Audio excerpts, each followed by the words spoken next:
어느 대학 지원하지? 저 서울대학교 일반 전형 바이오 시스템 소재. 바이오 시스템 소재.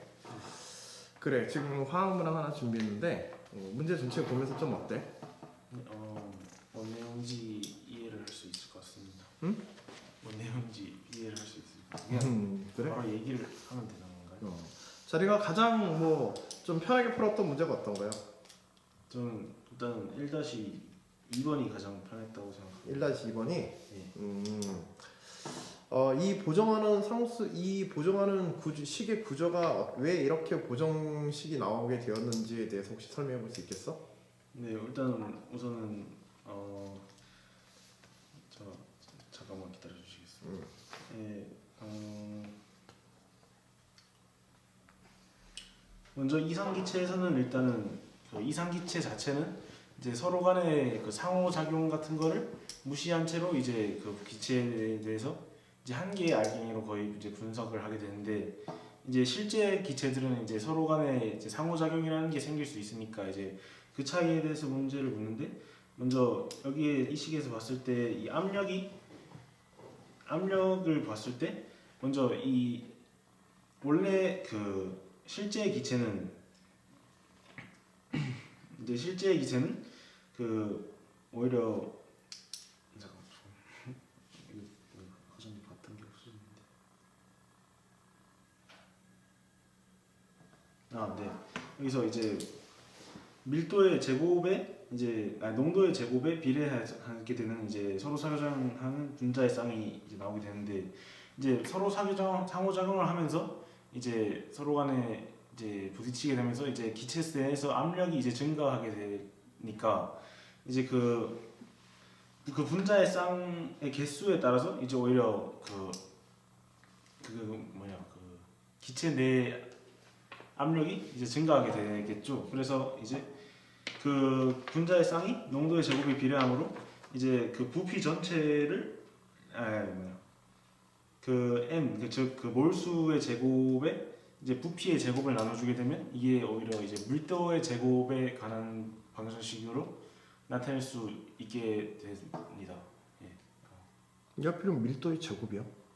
예, 그것까지 잘 모르겠네요. 그리고 그 분자의 쌍이라는 개수가 많아지면 왜 압력이 커지는 효과를 가져오게 되는 거죠? 이제 서로 간에 이제 영향을 끼칠 수 있는 그 개수가 오히려 더 많아진다고 볼 수. 그러니까 서로 상호작용하는 분자의 쌍의 개수가 이제 많아지면. 그러면 그 원인은 이상기체하고 실제기체가 어떤 차이가 있기 때문에 그런 거야? 근본적인 원인은 그러면? 이상기체와 실제기체 근본적인 원인. 그 식이 여기에 그런 요소가 여기 식에 반영되어야 되는 이상기체와 실제기체와의 근본적인 차이점에 대해서 얘기해 보란 거야. 근본적인 관계는 제가 봤을 때 아까 전에 얘기 드렸듯이 그 분자 한 알갱이의 그 다른 것이 상호작용하고 안 하고의 문제가 제일 큰 것 같습니다. 상호작용을 하고 안 하고. 네. 자, 이상기체는 어떤 기체들을 얘기하는 거지?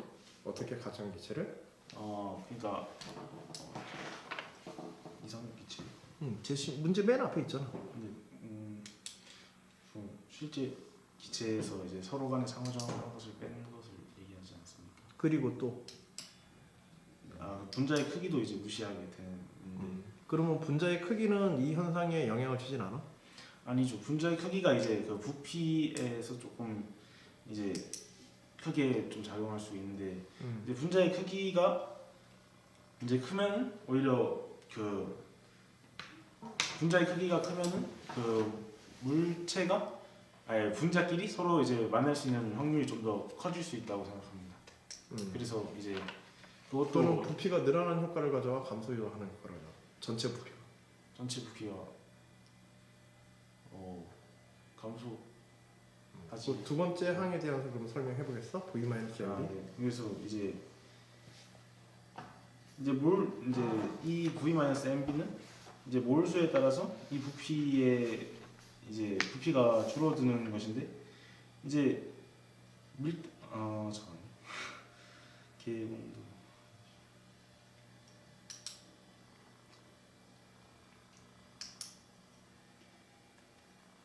그러니까 이게 밀도가 커진다는 것 자체, 아니 분자 간의 이제 분자 크기가 커진다는 것 자체가 이제 서로 그 기체 내에서 이제 분자 간의 사이의 거리가 좀 더 이제 줄어들게 되는 현상이 나타나는데 이제 그것이 이제 밀도에 좀 더 밀도가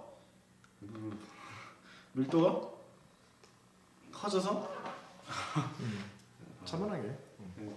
설명 잘 하고서 있어. 내용 괜찮아. 네. 그래서 그렇게 해서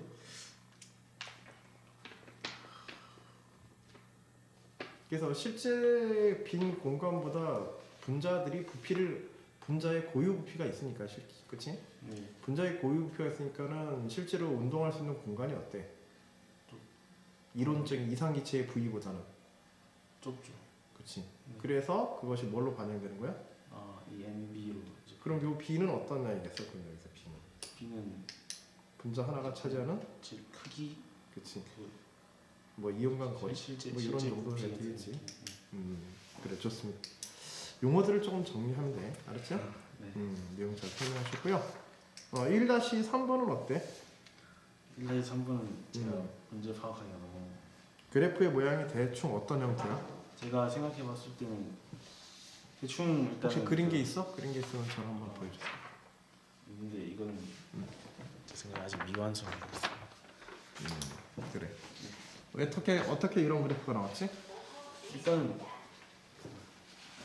그 여기서는 일단은 그 온도의 그 차이가 없음 이제 온도의 차이가 없고 부피를 가지고 이제 생각을 하는 것이니까 온도를 일정하게 잡아놓고 1몰이라는 일몰이라는 이제 그 노말 루테인의 기체의 양도 이제 제대로 정해졌으니 이제 부피에 따라서 이제 밀도의 양이 변하게 되는데 여기서 이 이상기체 방정식을 보았을 때 PV는 nRT로 이제 n은 몰수, r은 기체 상수, t는 온도로 이제 이 모든 것이 하나의 상수값으로 정해지게 됩니다. 그러면 이제 이 식에 따라서 PV는 서로 이제 반비례 그 식이 이제 성립하게 되는데 이제 이 식에 따라서 제가 생각해 본 그래프가 이렇게 이제 반비례되는 그래프였습니다. 근데 하지만 여기서 제가 이 그래프가 아직 미완성이라고 생각하는 이유는 그 이제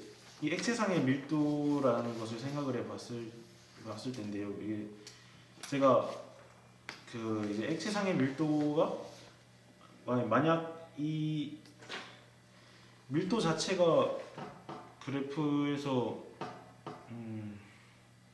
크게 작용할 수 있는 요인을 생각해봤을 때 무언가가 되게 엄청나게 생각나는 게 있음에도 불구하고 그것을 적용할 수가 없을 것 같습니다. 만약 외부에서 압력이 결국 계속 가해지게 되면 부피를 줄이게. 몇 밀리리터에서 기체가 액화되어지게 돼? 전체 부피가 전체 기체가. 제가 그 점에서 되게 많이 고민을 해봤는데 대략 한